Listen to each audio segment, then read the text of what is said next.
morning, everybody. Good morning. It is Thursday, February 16th, 2023.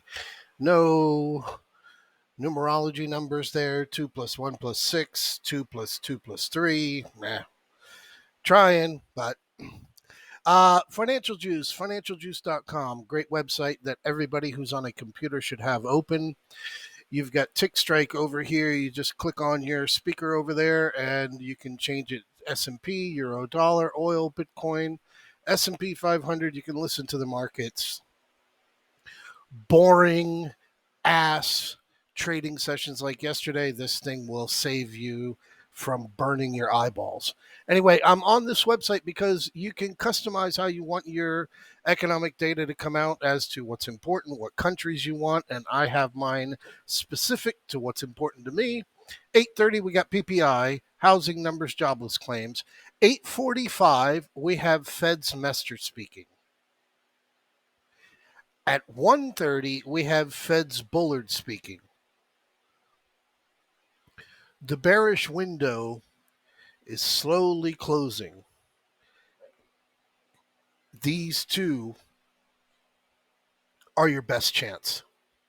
Fed's Mester, Fed's Bullard, two of the biggest hawks on the FOMC, part of the Fed. These two are your driving force one way or another that I'll get into as we go through this as quickly as I possibly can. Yesterday, gap down, still knew that we were going to get some upside to it. It was just hanging there in the middle, crappy little 44-point range. Show you on the charts when we go to that, and we closed green. For me, very important and very significant because I didn't want two really, really shitty red closes where Tuesday was a shitty red close. Closed down 1 point. We got our trade. Everything was fantastic, but still, because this is the algorithm that it is, don't want that taking place. And we didn't. As of right now, we are dead flat. Futures are down 50 cents. So as of this moment, we're looking still at that 4,200 to the top side being the safe edge, and that 4090, which we've not come down to in the past couple of days, to break, as we've had that 4095 and 4092 as the lows of this week. 4093 was the low last week on Monday. You had 4090 basically on Tuesday. And then on Thursday and Friday, we got that dip where we came to 4060. Now, for every ounce of disclaimer that is out there, we had the full moon on Sunday. 3 sessions prior to that full moon taking place, we had that 4195. 1, 2, 3, 4 sessions after the full moon, even though it's not 4 sessions. It was on Sunday, so call it 5 sessions. That 4060, big asterisk like Barry Bonds with his home runs because he took steroids. Gotta give respect to it that because the bearish window is starting to close, might get that, this thing comes and hits us in the face. So going over to the charts here, and here I'm looking at the SPX 10-day since we put in that 4195 high. And as you can see here, we have really done nothing. We've spent the majority of the time between that 4105 and this 4155, which we were hoping we were going to get to yesterday. 4155 is the 50 retracement of the entire 2022 drop. Right over here at 4105, this is the 50 retracement, just going back to that January 30th low. So, that's where we're playing right now. We're playing in this little zone, and we're not really getting any bread and butter coming out of this. This needs to be changed because we had a higher high that came up here. But again, still the same thing, 4110. Worthless to even have it on the screen. Still need that pressure to come down here to this 4060 area. And yes, Carl Icahn has a $50 million short for this Friday tomorrow for the S&P futures below 40.50. He has another one that we talked about yesterday for the ES below 39.50 for March 17th. And everybody is now talking about 50 Cent because 50 Cent is back with that massive VIX calls play that he's got out there for later in the summer. Again, here we're going nowhere. We're needing a catalyst, so we're going to widen things out because the NASDAQ is really the bread and butter of what's going on right now. And I'm zoomed out just so that you can see where we're at, talking here about this 50 retracement zone, which is the 50 retracement going back to that March, April high. That's right where we're resisting, and we've been resisting here since that bounce in June. Busted up through there in August, like everybody knows. We failed it here in September as we came into that CPI report and gap down, and we're right back up here. And anybody and their grandmother could come here and look and say, great inverted head and shoulders that you're looking at here. But again, this is where you meet for any kind of movement that will take place to the downside. The meat is all here, right here in the NASDAQ. Because the Dow, it's just what it is. You're not getting above that 34 180. It's not going to happen. That's why everything is crowded in this 34 180 area since the middle of January.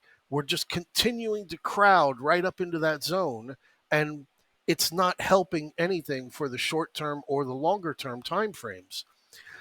And then you come back here to the wider view of the full moon and these patterns of a fractionally higher high and then a large draw to the downside, which again, I'll bring you over here to the Dow, looking really at an A, B, and waiting for a C wave to call this a 1-2 for the bullish move to the upside, but needing to get that drop down. And as of right now, nothing taking place because there are no major catalysts.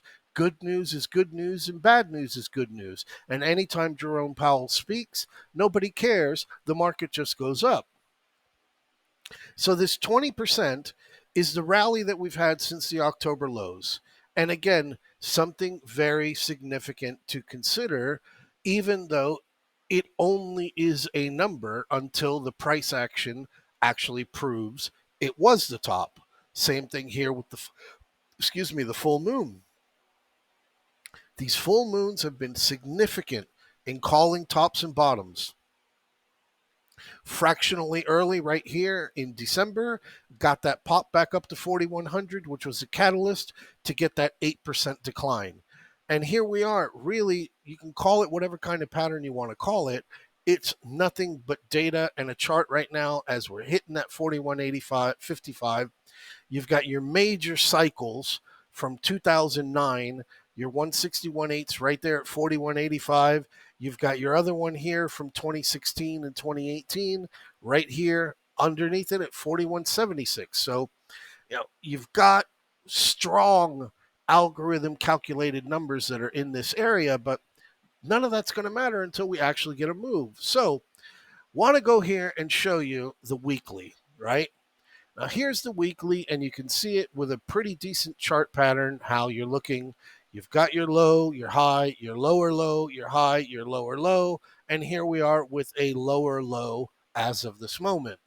On the RSI on the weekly, overbought, can't call it a sell divergence, got true strength, but you can see the money flow has been declining for at least the past 2 weeks. This is on the weekly that we're looking at. So now we'll come into a little bit of a zoomed in view on the daily, and you can see here how your RSI has peaked and you are starting to slowly fade off as price does try to continue to stay above that 4,100 resistance area. But again, we're just hovering at that, and that 4,100 is the explosion bomb that is sitting around waiting. But where I'm focused mainly is down here on this true strength indicator. And I'm going to show you here because looking here on a wider time frame, you can see here how your true strength indicator rolls over and you get your move to the downside.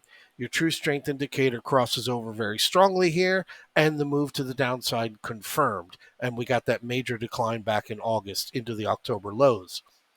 Zoom in, they are right on each other, spaghetti noodle in love, Lady and the Tramp. They're right on top of each other right now, and they've been here for a little bit more than a week.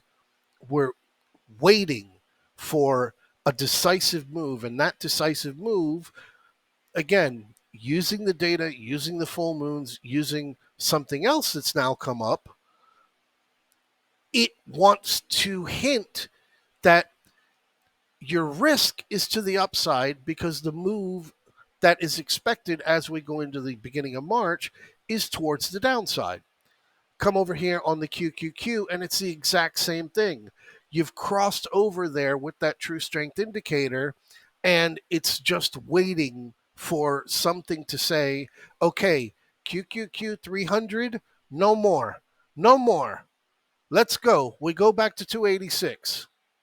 Wider view, you see where your 300 is, and you see where your 286 is. It's nothing significant from a support resistance area. It's just that it's your minus 30% from the all-time highs line. But again, coming over here and looking at your daily and your RSI, significant downside move when we had that drop to 297. Slowly improving, but we're getting very close to being in that overbought area over here on the RSI. And again, looking at that true strength indicator, which over here you can see is crossing over. Spaghetti, crossing over, not crossing over, kissing each other. And then you come over here and you look at the weekly, and now you can get a better understanding as to what that 300 and 286 level really are. As you can see, it was your resistance over here back in June, September, going into 2020, supported above that 300 for that fractional period there in the beginning of 2021. And now over here, we've been dancing around it. And again, big inverted head and shoulders that everybody can look at with a move to the upside that everybody wants to think. Weekly, again, very overbought as we are up here on the weekly. So it's literally just waiting for an opportunity for something. So I'll finish you off with this. This is FinViz. As you know, I screenshot these every morning so that I have a record for every single day going back 6 years of where we closed. Dow, NASDAQ, S&P futures. They have some pretty good stuff that you can get without getting a membership, and one of them is the stock screener. When I used to be bored, I would come over here and I would go through, look through some stock screenings. This one in particular is stocks priced over $40 that are optionable, and I'm looking at an overbought RSI 14, not a 5, but a 14 of 60. And I have 35 pages. So I go click on the last one, which is typically what I do, and you have 690 stocks that have an RSI of 60 or greater on their daily chart. So let's slim it down a little bit and bring it to 70. And when we look at 70, we've only got 6 pages. We only have 117 stocks that have an RSI greater than 70 that are over $40 and optionable. So again, it's not saying anything specific, but it is telling you you're pretty damn overbought. And looking at that 4070, 4060 from last week, with 4090 being a very clear zone underneath, it's up to these two today. It's up to Mester and it's up to Bullard. And because we are slowly starting to run out of time, I'm not going to start flipping the hat on and saying, okay, the full moon doesn't work. This thing doesn't work. It's starting to circulate out there, as we saw yesterday. There's over $1 trillion that's being traded on 0 DTE. And when that stuff closes in the money, like yesterday, I saw 500,000 SPY 412 calls, almost 2 hours left in the day. I've never seen that number that big. Never. I've never ever seen that many contracts on one specific strike over on SPY. Looking at you here prior to the open, okay, there's 13,000 on the 413 calls. There's 11,000, 12,000 open interest on the 414 calls. Those numbers are going to be up in the 300, 400,000s later on this afternoon. That bubble is going to burst. And when that bubble does burst, there's a very easy, simple way that without any prior notice or any kind of alarm, you're going to get a 10% move to the downside. And the one thing that wants to start telling you you've got a pretty damn good chance of that is your VIX. And how that VIX is down here at that 1811, yet again, we're below the April lows, we're below the August lows. This is I can't do it. The data tells me keep a small short position and be ready. So, anyway, guys, have a fantastic morning. I apologize for taking up too much of your time. I will see you in the chat room, and I do look forward to be able to have some successful trades that we can take today.